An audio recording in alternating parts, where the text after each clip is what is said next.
বন্ধুরা, দেখেন দুইটা পাখি প্রেম করতেছে, কি সুন্দর দোল খাইতেছে মনের আনন্দে।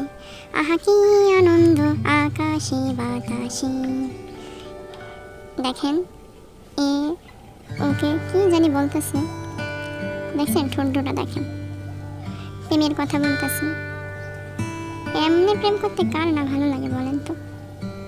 এই দেখেন এবার মা পাখিটা এসেছে, তাদের দুইটা ডিম আছে বাসায়, ওই দেখতে পাচ্ছেন।